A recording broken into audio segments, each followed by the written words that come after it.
What's happening guys, it's Abhinav from PhoneBunch and this is our unboxing of the Coolpad Cool 1. Now this was launched in China earlier and the one we are taking a look today is the Indian variant.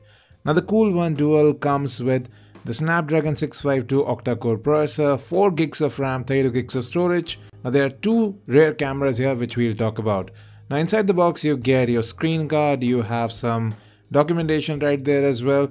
Then you get your SIM ejector pin, you have a USB Type-C port here, so USB Type-C to USB data syncing and charging cable, it's reversible there, and you have a 2 amp USB wall charger. Now yes, this is not a fast charger, but still it would get the job done. This is all that you get within the box with the Cool 1 Dual. Now let's have a look at the phone itself.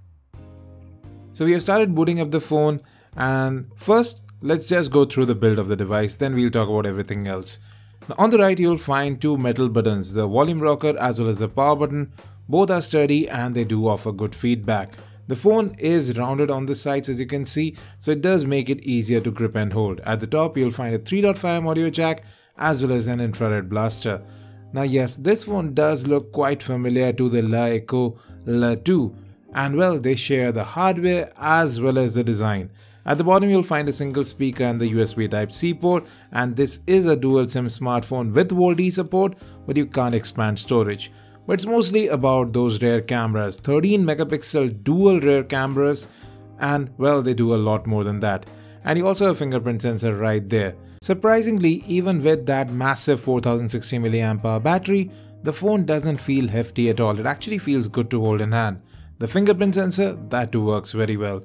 Coming to the front, you have a notification LED, 8 megapixel front camera, proximity and light sensors, and just below the display you have capacitive buttons which do light up.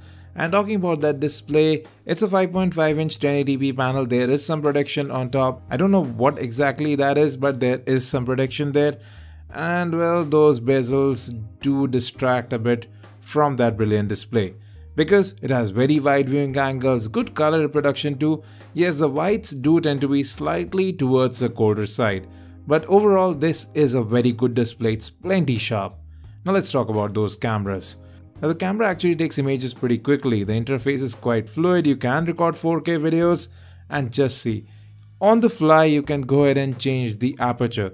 Now that is what that second camera is used for, to calculate depth as well as refocusing later when an image has been captured. We have seen this implementation earlier as well and it actually does work quite well. Colors did pop quite a lot, you can see that shallow depth of field there. So yes, this camera seems to be very promising. You can see the same shot with different points in focus. Even the front facing camera did a pretty decent job, but yes, I have to test it out quite a lot more. I did notice a little bit of noise in artificial lighting, but yes, a lot of testing remains to be done here. With that, let's get to software now. The Cool 1 is running on LeEco's EUI, so it has more in common with the Le2 here. You have Android 6.0 on Marshmallow with November security patch. That's actually very nice to see. Now this is the 32 gig variant, out of which you'll get about 24 odd gigs right out of the box. And well, you have 4 gigs of RAM, out of which if no apps were running, we had about 2 gigs free. That did seem a bit less.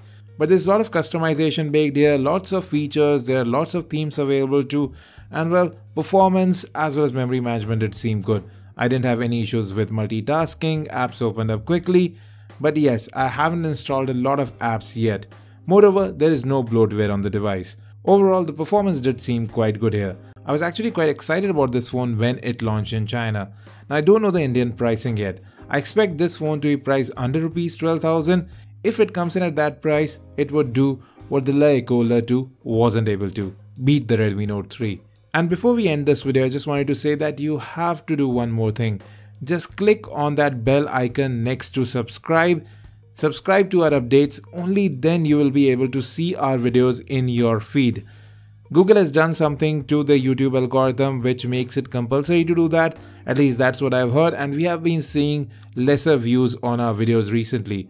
So please do that, that would really help us out. Again, thanks for watching this video. If you have any questions, let us in the comment section, and as always, have a great day.